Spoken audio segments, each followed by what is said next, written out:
बिस्मिल्लाहिर्रहमानिर्रहीम। अस्सलाम वालेकुम स्टूडेंट्स, कैसे हैं आप। लास्ट टाइम हमने डिस्कस किया था डाइजेशन इन स्टमक और आज का हमारा टॉपिक है डाइजेशन इन स्मॉल इंटेस्टाइन। लेकिन स्मॉल इंटेस्टाइन पे जाने से पहले हमें कुछ ग्लैंड्स को कवर अप करना है। जैसे कि आप जानते हैं कि हम पहले ही डिस्कस कर चुके हैं कि जब हम डाइजेशन की बात करते हैं तो हम डिस्कस करेंगे सैलिवरी ग्लैंड्स को, लिवर को एंड पेंक्रियास को। सैलिवरी ग्लैंड्स हम अपनी पिछली वीडियोस में कवर अप कर चुके हैं। अभी हम बात करने जा रहे हैं लिवर की। तो बच्चों आपको भी सामने नजर आ रहा होगा जब हम लिवर को डिस्कस करते हैं, this is the liver here. Liver is the largest gland of the body. It is reddish brown in color. It is present in the right side of the abdominal cavity, just near the stomach. इसी तरह से जब हम इसके wait को discuss करते हैं तो it is around 1.5 kg in weight और उर्दू में इसके लिए टर्म यूज की जाती है जिगर के लिए। लिवर के बहुत सारे फंक्शंस हैं। डिफरेंट रेफरेंस बुक्स को अगर आप चेक करें तो कहीं पर टर्म यूज होती है मोर देन 200, कहीं पे बात हो रही होती है मोर देन 300 और अब जो रिसेंट रिसर्च की जा रही है तो उसमें तो ये भी कहा जाता है कि मोर देन 500 फंक्शंस हैं। अभी जो हम इसके कुछ फंक्शंस को डिस्कस कर रहे हैं और खासतौर पे उस फंक्शन को डिस्कस करेंगे जो कि रिलेट करता है डाइजेशन से। जैसे कि अगर मैं बात करूं इसके कुछ और फंक्शंस की तो हम बात करते हैं कि लिवर हेल्प करता है मेटाबॉलिज्म में।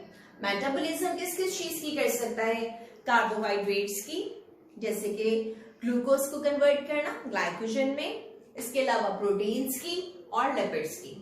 सेकेंडली इन्वॉल्व होता है डिटॉक्सिफिकेशन में, जैसे कि अगर हम मोर टॉक्सिक कंपाउंड को डिस्कस करें अमोनिया तो उसको एक इसमें कन्वर्ट कर देते हैं लेस टॉक्सिक यूरिया में।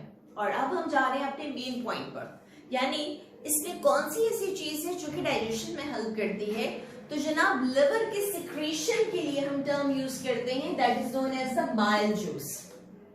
ये बाइल जूस प्रोड्यूस होता है लिवर में और स्टोर कहां पर होता है? लिवर के बिल्कुल नीचे की तरफ आपको एक छोटा सा सैक नजर आ रहा है which is known as the gall bladder. This gall bladder is for the storage of the bile juice. इसके अलावा जब भी ये बाइल प्रोड्यूस होता है लिवर से तो ये ट्रांसपोर्ट किया जाता है लिवर से गॉल ब्लैडर में और फिर गॉल ब्लैडर से इसको कहां पे सेंड किया जाता है? Towards the duodenum. And what is duodenum? आपको याद होगा duodenum is the first part of the small intestine.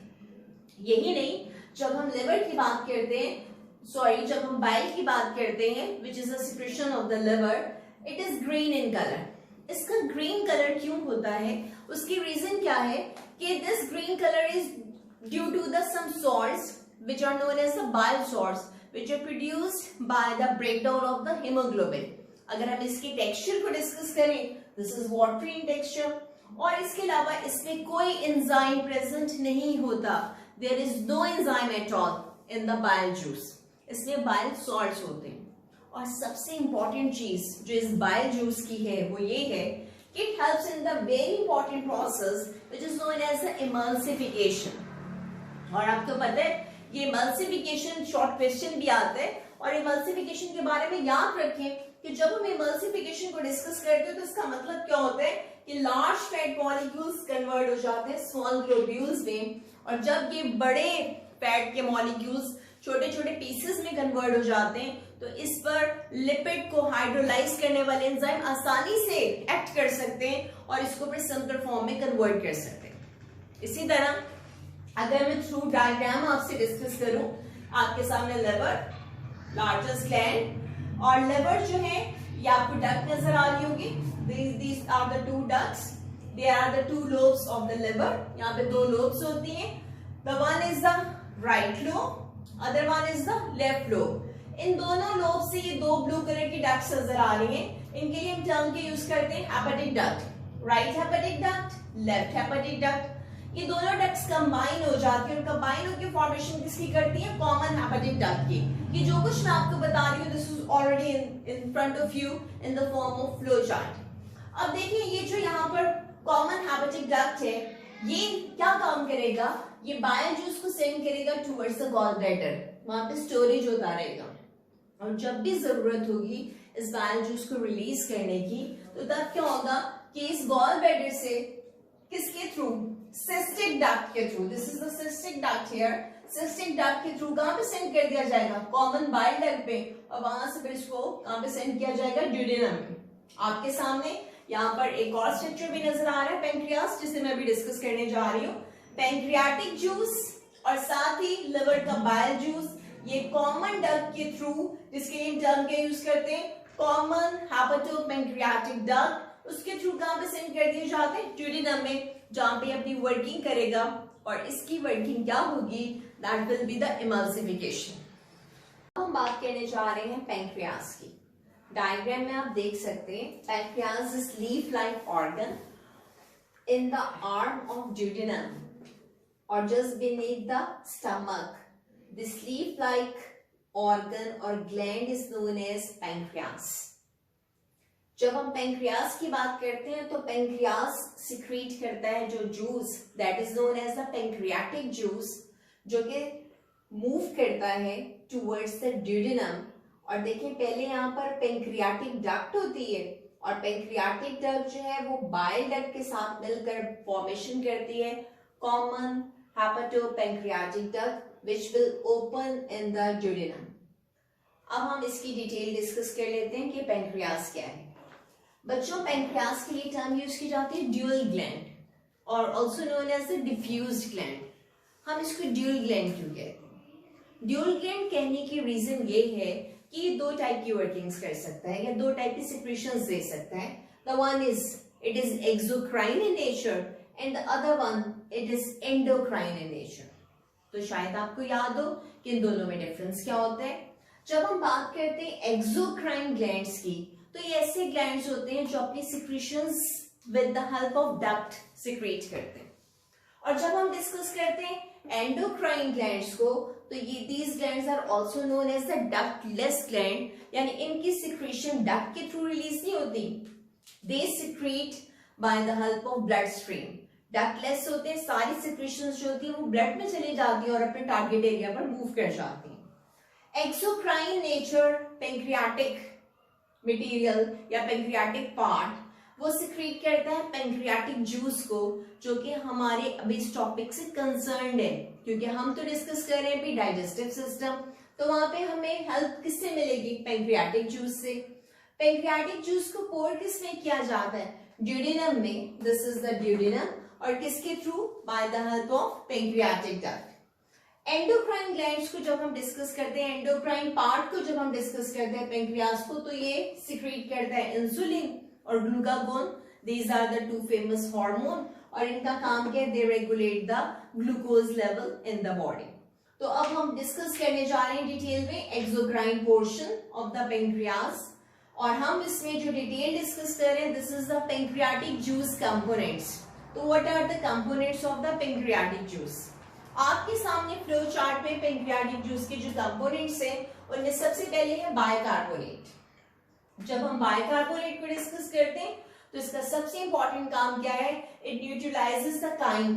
आपको याद होगा chyme comes from the stomach, और जब वो स्टमक से आता है तो उसमें हाई प्रोपोर्शन होता है HCl का, that was acidic in nature. तो उसको न्यूट्रलाइज करने के लिए, अल्कलाइन करने के लिए पेंक्रियाटिक जूस में क्या प्रेजेंट होता है, बाइकार्बोनेट, जो कि उसे क्या करते हैं, न्यूट्रलाइज करते हैं और मीडियम को अल्कलाइन करते हैं, ताकि डिफरेंट टाइप के एंजाइम्स जो इजीली वर्कआउट कर सकें। सेकेंड आपके सामने जो एंजाइम का नेम है, this is the pancreatic amylase या पेंक्रियाटिक एमाइलेज। आप इससे पहले इस एंजाइम का नाम सुन चुके हैं जब हम ओरल कैविटी की बात कर रहे थे, तब हमने डिस्कस किया था सिलिवरी एमाइलेज। वर्किंग ऑलमोस्ट सेम ही है। पेंक्रियाटिक एमाइलेज के काम किस पे करेगा, कार्बोहाइड्रेटिक डाइजेस्टिंग एंजाइम। वर्कआउट किस पे करता है, स्टार्च पे, और कन्वर्ट इसको किस में करता है, मैल्टोज में, सिंपलर फॉर्म में कन्वर्ट कर देते हैं। नेक्स्ट एंजाइम हमारे पास है लाइपेज।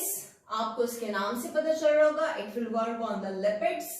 तो जब ये लिपिड्स पे काम करेगा यानी फैट्स पे काम करेगा, तो उसके बिल्डिंग ब्लॉक में कन्वर्ट करेगा, और वो बिल्डिंग ब्लॉक्स कौन से, fatty acids and cholesterol. Next enzyme we have the trypsinogen. आपको आइडिया हो रहा होगा कि trypsinogen, this is the inactive portion या इनएक्टिव एंजाइम, और ट्रिप्सिनोजेन को एक्टिवेट करने के लिए वहां पर प्रेजेंस होती है एक और एंजाइम की, विच is the enterokinase enzyme, duodenum lining से सिक्रीट होता है और ट्रिप्सिनोजन को एक्टिव फॉर्म में कन्वर्ट करता है which is known as the trypsin. ये ट्रिप्सिन एंजाइम बिल्कुल वैसे ही वर्क करेगा जैसे कि हमने डिस्कस किया था स्टमक में पैप्सिन को। पैप्सिन भी प्रोटीन डाइजेस्टिंग एंजाइम था, इसी तरह से ट्रिप्सिन भी प्रोटीन डाइजेस्टिंग एंजाइम है।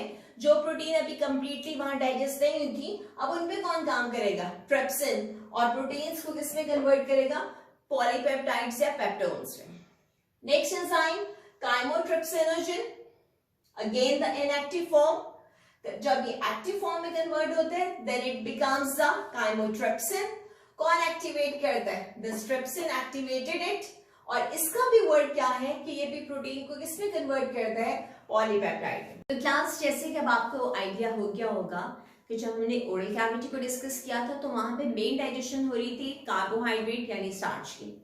फिर हमने बात की थी स्टमक की, वहां पर मेनली डाइजेशन हो रही थी प्रोटीन की।